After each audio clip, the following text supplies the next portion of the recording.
مجھے کبھی کبھار غم بھی ہوتا ہے، اس بات کا دکھ بھی ہوتا ہے کہ ہم جس زمانے میں جی رہے ہیں آج بھی اس رسول پر ظلم کیا جا رہا ہے، اس رسول پروردگار، رسول رحمت للعالمین، حضور پاک صلی اللہ تعالی علیہ وسلم، جو اپنی زندگی پاک میں بھی مشقتیں اٹھاتے رہے، جس رسول کو طائف والوں نے پتھر مارے تھے یا حضور اکرم صلی اللہ علیہ وسلم پر مشقتیں ڈھائی تھیں، اس رسول پاک کو 1400 سال گزرنے کے بعد آج بھی ہندوستان کی سرزمین سے گالیوں کی بوچھار ہو رہی ہے، آج بھی ظلم کیا جا رہا ہے، پھر بھی دنیا یہ کہتی ہے کہ یہ دہشت گرد ہے۔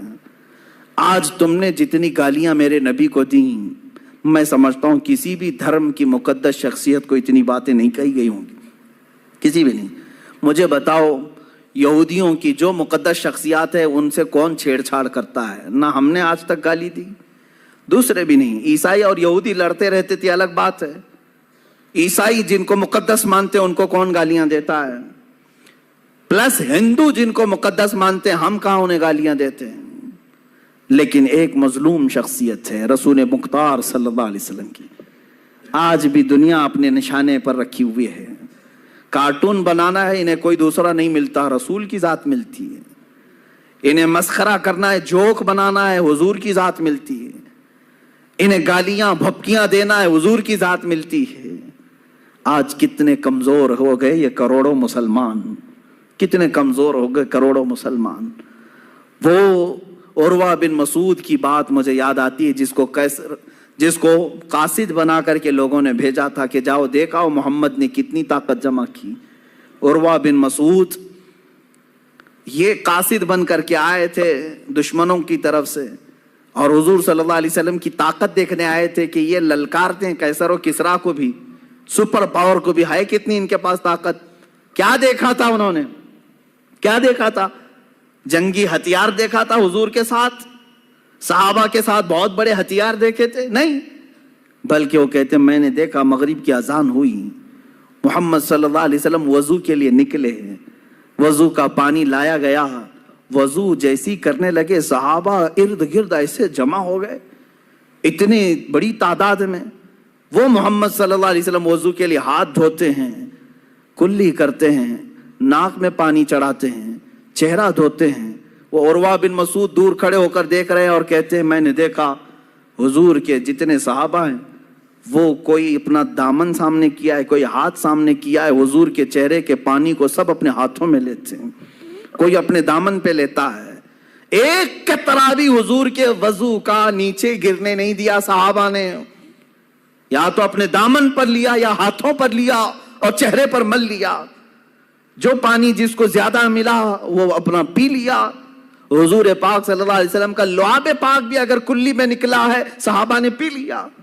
عروہ بن مسعود یہی دیکھ کر واپس گئے اور اپنے گرو گھنٹالوں سے کہا کہ چھوڑ دو محمد سے لڑنے کی بات۔ کہا کیا ہے ان کے پاس ہتھیار؟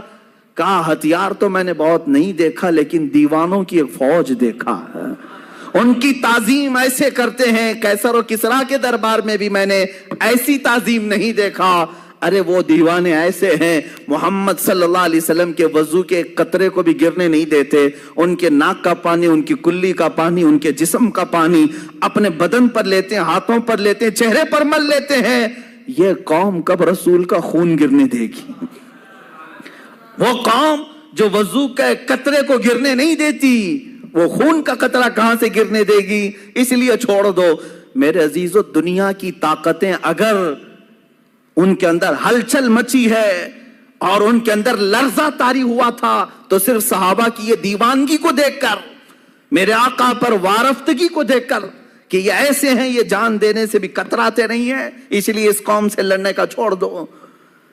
قیصر و کسرا جیسے بڑے سپر پاور ڈر گئے تھے تو صرف صحابہ کی اس وارفتگی کو دیکھ کر کہ یہ حضور کے وضو کا قطرہ گرنے نہیں دیتے۔